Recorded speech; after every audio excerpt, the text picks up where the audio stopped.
Hello, and welcome to Only Lovers Book Club. We are three Latinx besties reading romance. We take turns, and this month it was my turn to pick. So we are reading On the Hustle by Adriana Herrera. It is our second Adriana book as a book club, though we have unofficially read some of her novellas as well. So we're very excited. It is our first Adriana contemporary. So why don't we just go around, and I know this is a very chill hangout, but just go around, say what we're wearing, what we're drinking, eating, what our backgrounds are, etc., etc. Hello internet. I am wearing my cozy fantasy witch robe. It's very warm, very cozy. Much like this hangout was supposed to be in Portland, but it did not happen. So I'm like la revancha, like I'm wearing it tonight. And it's still cold in California, so it's nice to have it. My background I'm sorry, the robe is like soft pinks. Yeah. And I have like a little hood. It's got a little whale tail. And my hair's kind of down. And the background, I was trying to go for like I'm being cozy in the city because this is like a city book, it's like a very Dallas. I don't know what city this is. This is just like a fantasy city, but it's got like purples and pinks and stuff. It's like the nightlife. And I figured, okay, I'm mashing these two things together. Cozy book club and a cityscape in the back. And I'm not drinking anything. I did scarf down a quick sandwich and a Sprite earlier. So I'm good. I'm riding that after school snack high. I'm realizing I dropped the ball because I live in a major metropolitan city and I'm not standing with like the city in the background. I'm what it looks like when you're actually cozy in the metropolitan city, which is my blinds are down and I'm wearing a hoodie and an oversized t-shirt, but I'm not drinking anything either. I had some water with the noodles we had for dinner. And I'm just sitting here in the dark, recovering from the week, even though I'm not anyone's assistant. Okay, well, since it was my book, I really wanted to try to embrace the different parts of the book. So, in On the Hustle, the main character like designs bookish rooms. So I was like, what book have I read recently that would have a cool vibe? And there's this like trans alien violin slash donut shop book that I read at the end of last year, and I'm still not over. And so I made my background this like donut planet neon light that looks cool as shit. Because that's what I imagine would go in a room based on this book. And then I'm wearing my bookish sweatshirt because they talk about merch in the book. And then I'm drinking the remains of my boba, which is what I would ask my ex boss who's trying to curry my favor to grab me on set. But anyway, so that is what we are wearing slash drinking slash whatever. It is a very chill hangout, so we didn't really go all out or anything for this one. Like I said, we're reading On the Hustle, and it is by Adriana Herrera. So if you've listened to our previous episode, then this bio will already be familiar to you. Adriana is a USA Today best-selling author who was born and raised in the Caribbean, but for the last 15 years has let her job and her spouse take her all over the world. She loves writing stories about people who look and sound like her people, getting unapologetic happy endings. When she's not dreaming up love stories, planning logistically complex vacations with her family, or hunting for discount Broadway tickets, she's a trauma therapist in New York City, working with survivors of domestic and sexual violence. Every time we read this bio, I'm like, damn, like she's doing so much. In a good way, in a good way. On the Hustle, Dating in Dallas, Book 2. Alba Duarte is the queen of the side hustle. As the eldest daughter in her crisis prone family, she's always stepped up to help. Her favorite gig is doing Instagram worthy bookish themed bedroom makeovers for friends. Her most hated, working as the assistant to the most gorgeous, most infuriating man on earth. Theo Ganas is a former Olympic swimmer and heir to a bona fide real estate empire. He's also about as warm and fuzzy as a New York City winter. And quite frankly, Alba has had enough of his ridiculous demands and cold shoulder. When opportunity knocks, she decides to put herself first for once, which means leaving her demanding boss and relatives behind.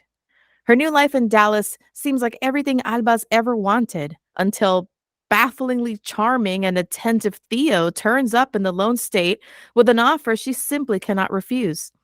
Agreeing to do home improvement reality TV show with her sexy and suddenly flirtatious former boss is not a good idea, but it just might be the makeover her heart has been waiting for. I mean, I read that. I read that, yeah. All right, so spoiler alert, we are about to start discussing the book. We will probably get into quite a few details, especially surrounding the sexy scenes. So if you want to be surprised by all the bizcochito, then please read the book first and then come back to this episode. All right, so I picked this book, and honestly, the only reason I picked it was because I've been trying to branch out in the types of romance that I pick for book club. I feel like every year I have different goals for the kinds of books I want to pick. And so I wanted one of the books that I picked this year to be very like straight up like what you think of when you think like romance paperback kind of situation, just like steamy romance as the main plot, adult contemporary. And we had already read Adriana Herrera before, so I knew that I liked her writing, and I had seen this one around on Bookstagram like quite a bit. Like people were always talking about the chemistry between the two leads and how sexy the dirty talk was and stuff like that intrigued me.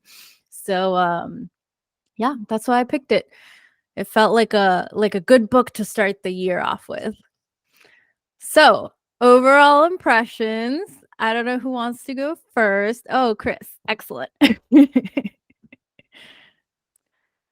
Yes. So, okay, my overall impressions. I don't want to like get in too deep because I know that you've got questions for us, and so we're going to talk about it, and we have already talked about it. We're just, capturing our thoughts, for posterity.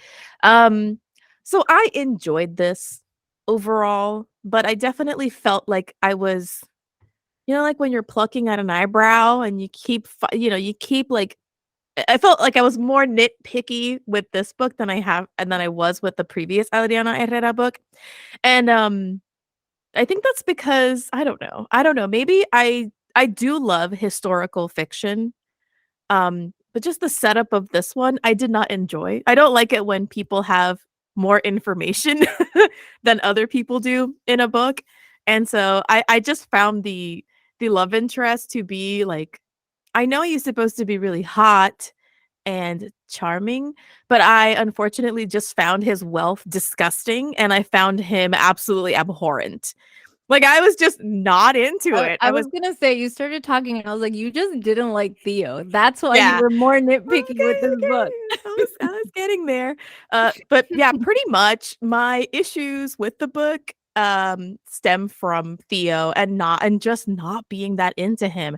And I mean that's a personal thing. That's a thing that, it's your tastes when it comes to like romance books, but I he's not the kind of romance man that I'm going to be lusting for. I could never get over like the disgusting coffee he drinks and like how bad his poops must be, and that kind of normalized him for me a little bit. But yeah, overall, I thought it was an enjoyable book. I thought that the family dynamics, it was there, but it was like a little hit or miss. Like I feel like I could have been that part of it could have been stronger. Um, and I like their main character, but the chemistry between the two of them, it didn't convince me as much. So while I enjoyed this, I wasn't like swept off my feet. But that's it for me. Those are my thoughts for now. I might have more later. I think I echo a lot of Christina's sentiments because I am not into love interests that are just like A, ridiculously wealthy, and then B, are in a position of like authority over their love interest. So there's this like really uncomfortable power dynamic. And it'd be different if they were even on like some sort of equal footing. But he's like a millionaire, he's a former Olympian, and he's a dick to her for the years that they know each other. So already the setup to this is like enemies to lovers, but he thinks that they are like meant to be, but has made no effort to even like try to pretend to be a decent person to her. Like even his excuses of he's like, "Oh, I was nice to you." She's like, "When? When were you nice to me? Was I there?" Like I definitely missed out on that. So I think it's like the premise of having this like 180 personality shift of like he's such a piece of shit to her, and then he shows up in Dallas and suddenly he's just like super sweet and nice, and we're meant to believe that this is what he's always been like.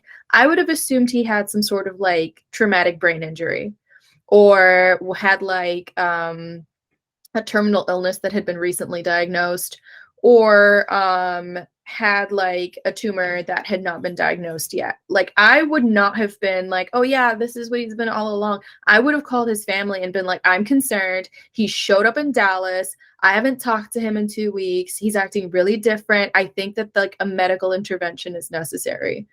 I just didn't get it.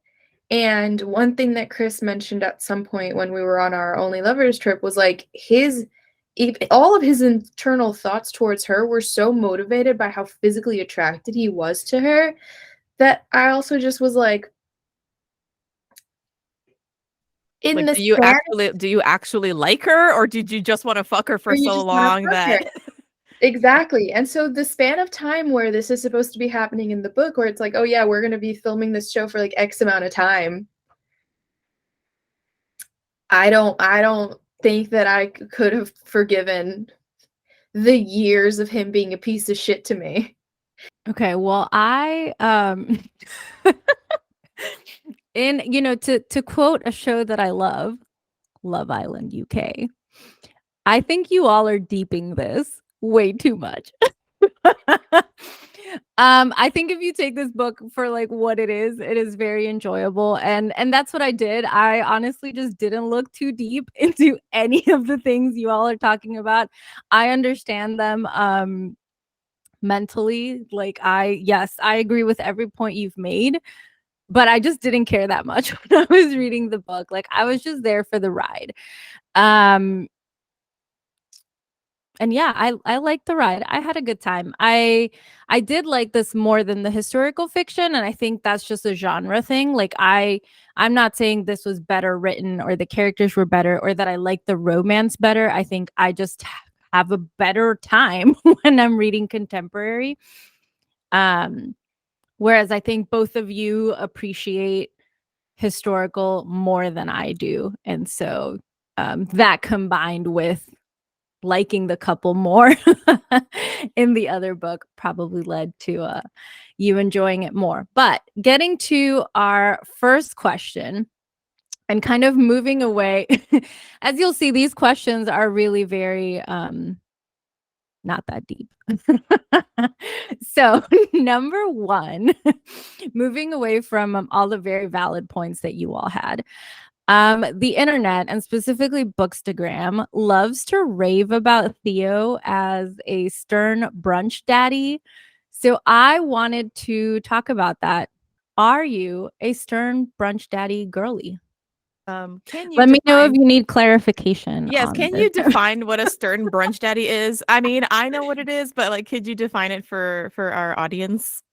Okay, so from what I can understand, because I am not a romance connoisseur, it is like maybe you're the one who explained this to me actually. But so kind of like that asshole persona, but who will also take care of you and make you brunch. Right? Would you say that's an accurate Yeah, I think so. description? That fits. It's a succinct way of putting it. Yeah. Um So people really like that about Theo. Like people like that as I guess I don't know if you call it a trope, but people really like that in romance. I have seen the concept before, and they specifically like Theo because of that reason. So I was just curious about whether that does something for you, or you hate all stern brunch daddies? I don't know why. I don't think that Theo fits the stern brunch daddy persona as well as people want to say that he does. I don't think he fits more like a billionaire bitch kind of a kind of a joke. I don't know if that actually works, but when I think of a stern brunch daddy, I don't think of like Christian Grey, from 50 Shades of Grey. That's not the kind of guy I'm thinking about. I'm thinking something like a couple of class rungs lower. Because Theo's not going to go to brunch. He's going to like get brunch ordered up to the penthouse, and it doesn't fit in. It doesn't fit in for me. And I don't know. I maybe I'm getting my No, definitions I crossed, get what you're but yeah. saying. I think for me personally, like, because it's almost like he has two completely different personalities, Yes. like his boss personality and then his reality TV show co-star personality. I don't think it fits as well because the asshole part kind of disappears at that point. So it's more like the asshole in her memory combined with the man who's cooking for her in their penthouse. So I don't think we see the two like side by side as much. Yeah, no. I just wasn't. I'm no. I am very into the idea of a stern brunch daddy. I want someone who's like browser furrowed while they're making me like French toast. Like I want that, sure. But like I don't know. I don't For me he doesn't fit the Do you definition. have a favorite stern brunch daddy? Do I have a favorite stern brunch daddy? Wait, Tashai looks like she has a favorite. Do you? Is it Stanley Tucci? In real life, yes. In fiction, Colin Firth in Bridget Jones' Diary is a stern brunch daddy because he's a grumster, but then it is revealed that he's actually ultimately really caring. Is Mr. Darcy oh stern brunch daddy? I would say Mr. Darcy is a stern brunch daddy because he's put together and stern, and he'll like put you in your place. But I he's would not. also say that the Beast in Beauty and the Beast is Oh, definitely definitely I a can see stern that brunch. stern brunch daddy, like where he sees, he has to correct a few things because she's just running amok, running around. He's got to like have some control over it, but then eventually he like, allows some flex. Like he'll make you pancakes.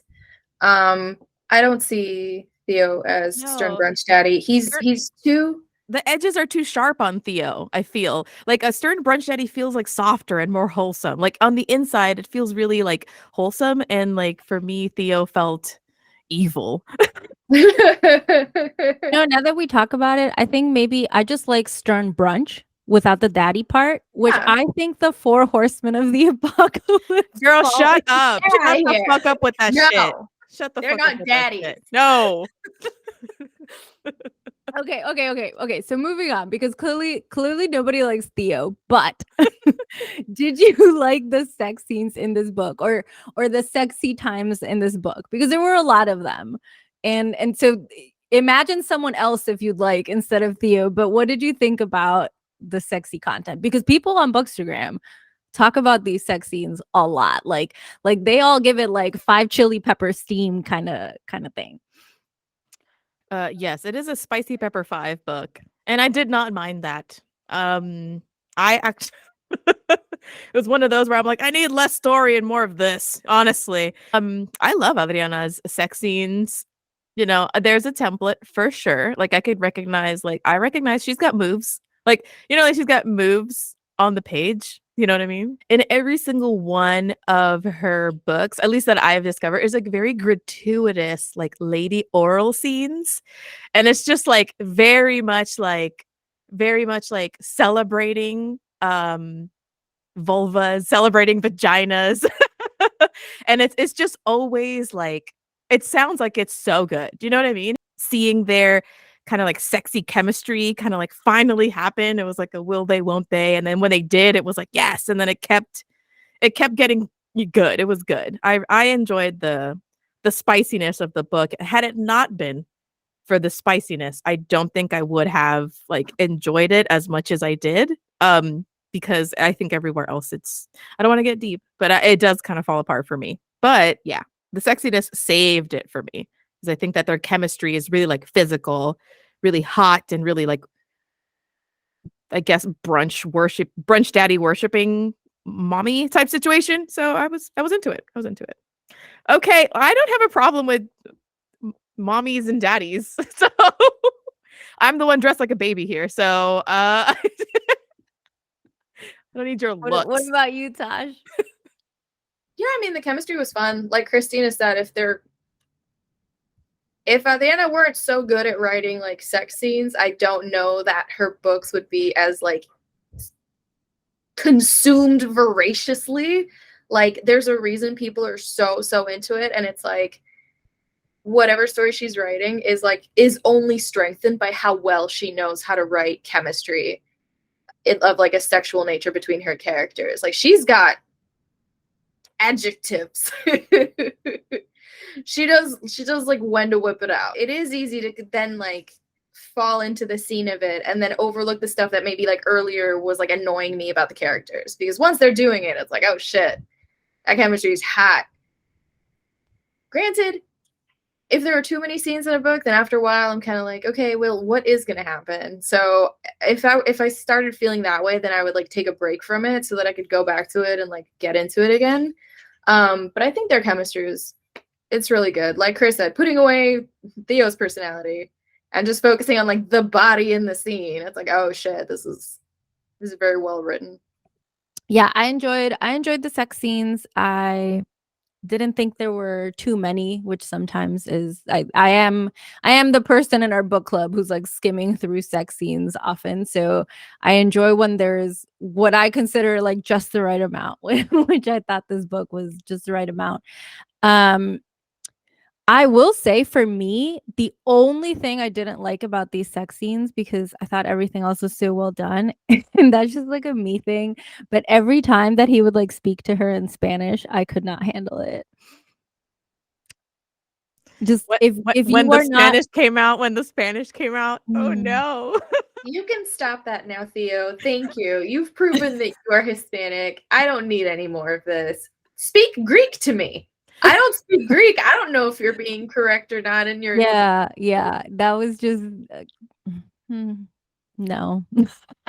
But other than that, I yeah, I enjoyed the sex scenes. That was the only thing that took me out of them. So wait, he spoke Spanish because he was like so into it that he would like speak Spanish to her? No, he wanted to show her that he also knew Spanish. Oh, I see. But Oh, I remember this. We talked about like this, and his Spanish was not how I was picturing his Spanish in my head was not it was a like gringo Spanish I Spanish. would want to hear when I Sorry, was y'all. Oh, mi amor, tu bizcochito es tan jugoso. Cease and desist at once, sir. I just didn't need that from him. I just didn't. Thanks for bringing that up. I had forgotten about that. Now I had forgotten, but it is a Well, good. okay, so because I was the last one to finish this book, right? Mhm. Pretty sure I was. And I remember you mentioning the bizcochito thing, and I thought that that was just like a throwaway thing, just like a one-time thing. And then it became apparent that it was not. That the Spanish was going to continue happening. So anyway, moving on from the sex. Let's talk about like the decisions happening in this book, because I already know you all have a ton of thoughts on them. But you know, this is a book where there are like job decisions happening and then also like personal decisions happening. And I was just curious. Now's your chance to air it out, get deep if you want. What was a time when you either like really 100% agreed with someone's decision and were like rooting for them, or one where you were like, what the fuck are you doing, and we're just like cussing them out in their head? Just like what was like that moment, one of those moments in the book for you where you were like, what is happening? Because I know you had them. I feel like there were so many moments where I was like, "What is happening?" And it made me upset because I felt like I know that he had good intentions, but I really felt like Theo, like, forced Alba's hand in so many things, and I guess we're supposed to feel good about it because they're meant to be, but it it it upset me that he put her in such an uncomfortable position, like, I feel like she would have been fine. All of Alba's decisions that have been, like, forced by Theo are the ones where I'm like, "What the fuck are you doing?" Because I know that obviously because I'm in his chapters, he's, he's trying to, like, make her fall in love with him. But that's just not how you do those things. That's not a thing that you do. You know what I mean? Like, that's not you don't try to make someone fall in love with you. I'll say, like, I think the one that bothered me the most, and it's just because I've talked about this in other episodes, like, I really hate any sort of miscommunication thing where, like, something that doesn't have to be a big deal then gets turned into, like, a huge big deal. And so for me, one of those things was just when he just didn't tell her about the phone call about the show. Like, I am fully convinced that if he had just told her, she would have still agreed to go away with him for the weekend, because she'd be like, this is fucking shitty. Like, let's just go have sex for the weekend and, like, whatever. Like, they probably would have still had the same sort of weekend. But because he chose to not disclose this, then it turned into, like, basically the almost, what do you call it when they, like, almost break up, and then they, that part of the romance book. And it's, like, such a stupid, like, so that one frustrated me, because I felt like it wouldn't have been a huge, like, I just didn't understand why he kept it from her, because it's not like it was his fault. It wasn't something that affected, like, the two of them and their relationship. Like, it was just a job thing. So I don't know why he made that decision. That for me was the most frustrating one. I mean, and when he tells her, he does say why. He's like, "No, I wanted more time with you," which just once again compounds Theo's selfishness. Like, he does Well, things. he, like, wanted to fix it before Yeah. she found out. But, like, de There's viernes a just lunes, what are you gonna do? Everything's closed. Exactly. Yeah, and so it just felt like every single thing that he did it with the hope that she would fall in love with him and, like, would be grateful to him because he, like, fixed it or whatever, and at no point did it ever feel like he was, like, selflessly interested in helping her. Do you know what I mean? Like, he's like, "I know that I should do this for this person that I do have feelings for, but I expect nothing for in return." Like, you can't convince me that he didn't want, like, her love and sex in return for all of these things that he's doing for her. And that was my biggest problem with Theo, that it never felt like, yeah, whatever, people are like this, but it's not something that I, like, definitely want to see from my romantic leads. Like, if he had been, like, reluctant about it, you know what I mean? Like, if he had felt like a true stern brunch daddy, but it felt gross. And so I'll just say what I said earlier. Anything that he forced on her because he thought it was best or because he wanted her to fall in love with him, and everything was from a really selfish point of view, and I was not into it. There's just so many. There's so many balls dropped. He should never have followed her to Dallas. If he really wanted her to fall for him, he should have reached out and, like, apologized for being such a piece of shit to her and been sincere in his apology and explained that he actually had feelings for her the whole time. And, like, while he understands her decision to move, he'd like the opportunity to get to know her on an even playing field versus, I'm going to stalk you. His taking over her opportunities, like inserting himself into all her business decisions, because she was making smart business decisions, even though her, like, sleep schedule was getting fucked. She was doing her thing. She would have been fine. Like, it would have worked out because him inserting himself is what caused that producer to, like, blow up in the way that he did.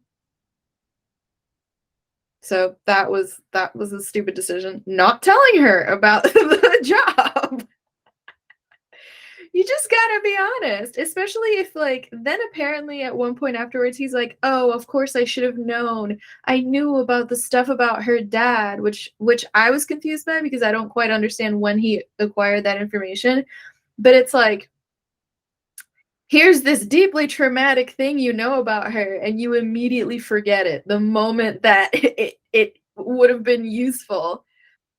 Every Like, every time I read Theo's chapters, I'd like, "What the fuck are you doing, man? Like you're yeah. fucking crazy." Yeah, but I think even with Alba being like, I'm moving into your apartment, if he was really trying to like make it up to me, I would have been like, get me my own apartment that's better.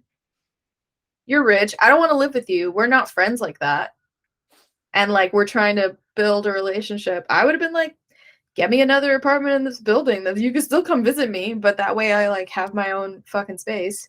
Yeah, but she didn't do that because deep down she She was wanted like, to get You wanted plowed. it, yeah. We know. She You wanted to wanted get it. railed.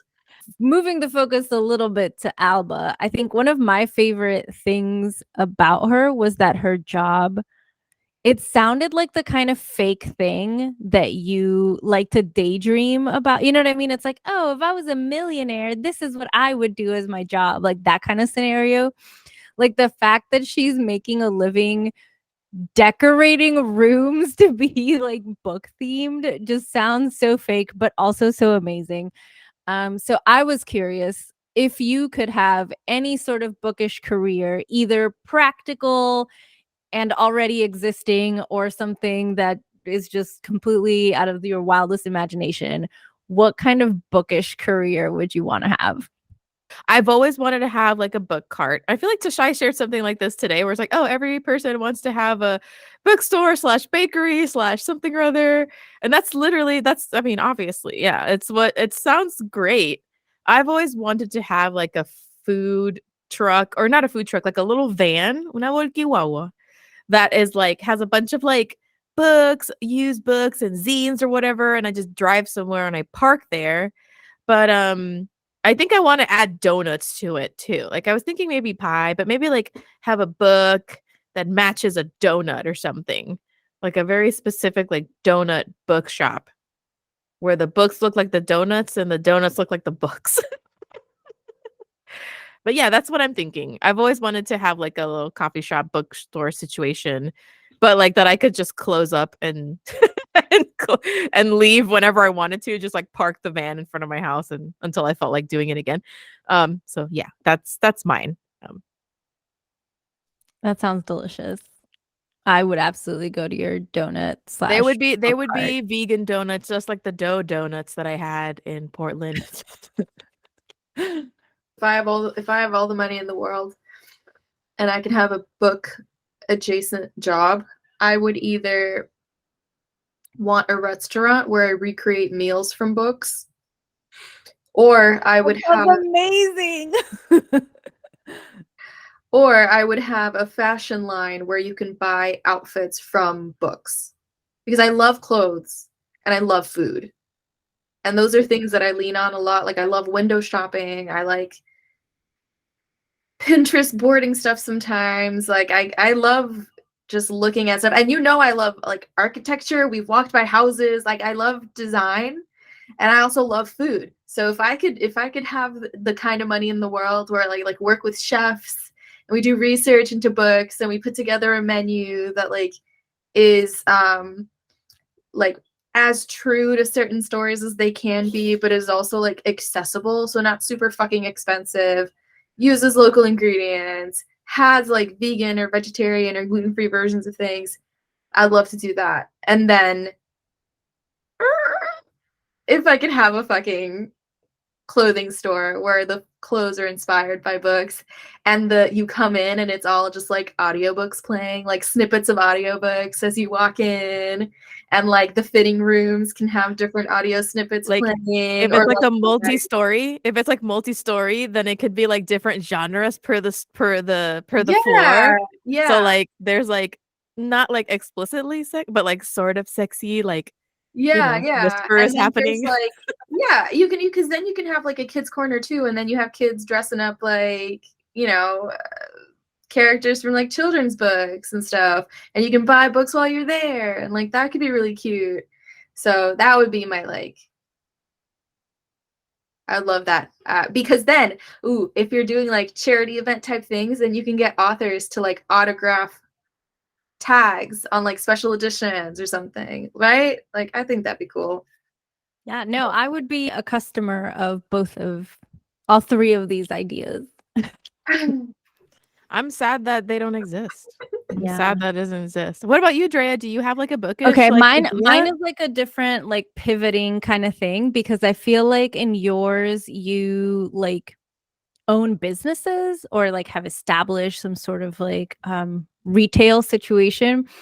And in mine, and if you follow me on Instagram, then you know where this is coming from. But I would love to be the person who chooses video games to get made from books that I like. I have a series on my Instagram that I do sometimes where it's like graphic novels I wish existed as video games. I just feel like this is an untapped market, okay? I feel like movies get made into video games all the time, TV shows get made into video games all the time, and I just don't see enough books as video games.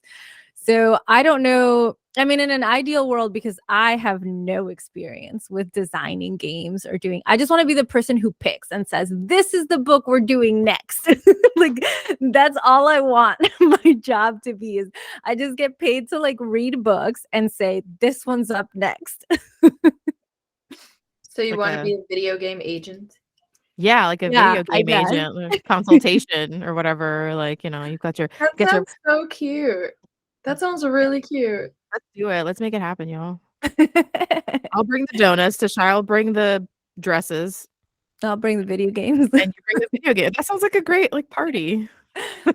This just sounds like a multi-story situation. Like in the parking lot of the store, you can get donuts and you can buy books. You go inside, you get some clothes, and then there's like a game room where you can play the games based on Yeah. the books. You gotta buy out a Macy's, like that's and just Yeah. like clear it out and then just Absolutely be like a Macy's. yeah.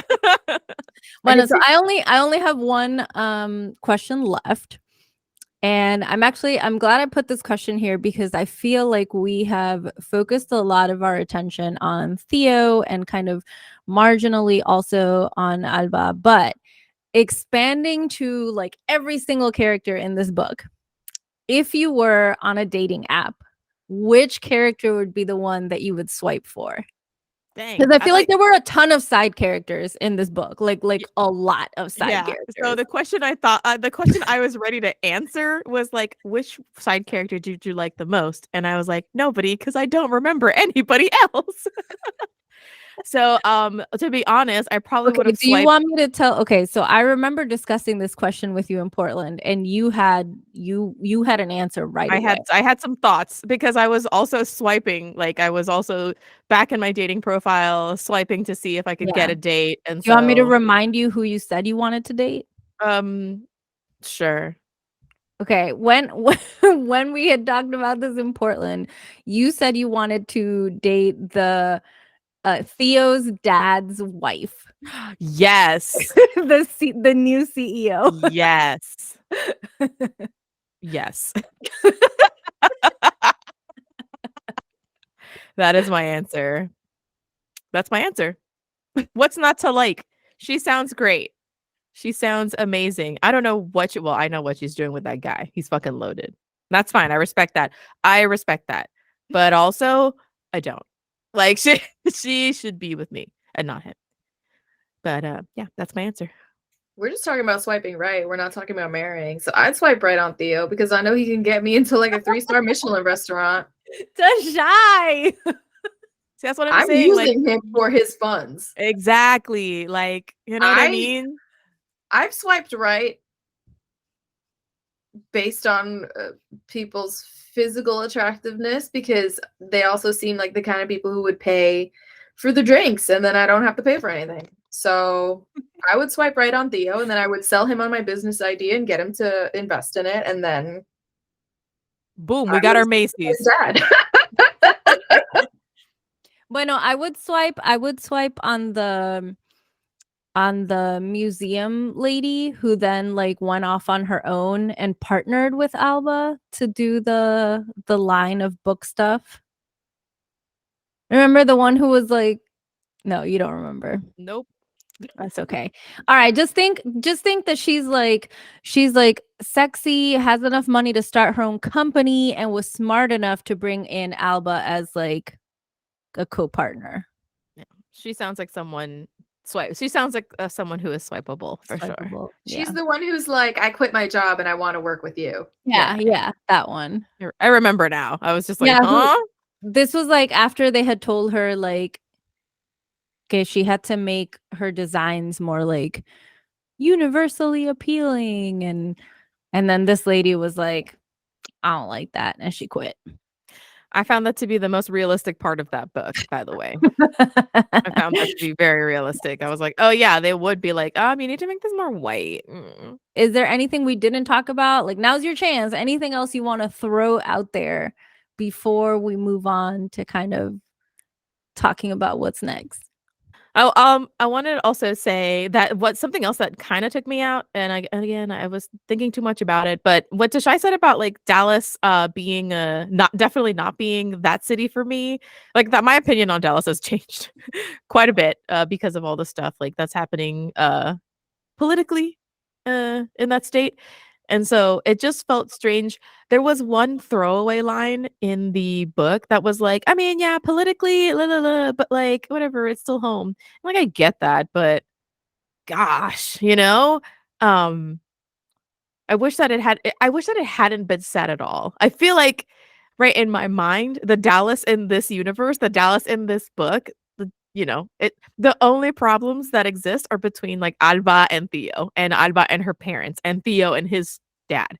That's it. That's all I want to know about. And then suddenly we bring in everything else, and it felt strange. I felt strange about it. But I don't think that more needed to be written or more needed to be done. It was just like, ew. I don't want to talk about politics right now. Shut the fuck up about that. When people have to move to big cities, and those are things that you do have to contemplate. And for someone who is like LGBTQ plus, especially, or if you're just like a trans person or whatever, and everything that's happening like politically in like red states, it's just a little bit of a slap in the face to be like, yeah, it sucks here, but like I guess I could live here and make a lot of money. Like that's not an option for everybody, and that pissed me off.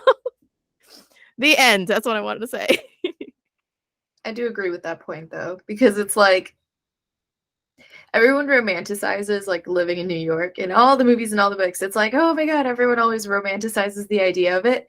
And if that's where you're going to set it, you have to romanticize it, because the reality is there's a lot of stuff here that is like hard to deal with. It's like making something set in California. Like you have to romanticize parts of it, because if you go into the reality of it, then you have to talk about the house, like the housing issue.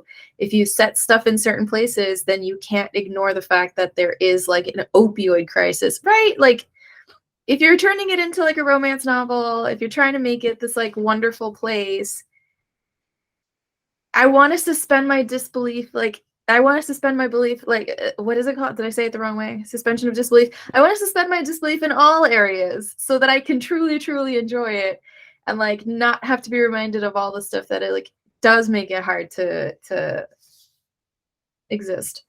Is there anything else I want to talk about? I know that this is the second book in a series, and I know who the characters in the first one were.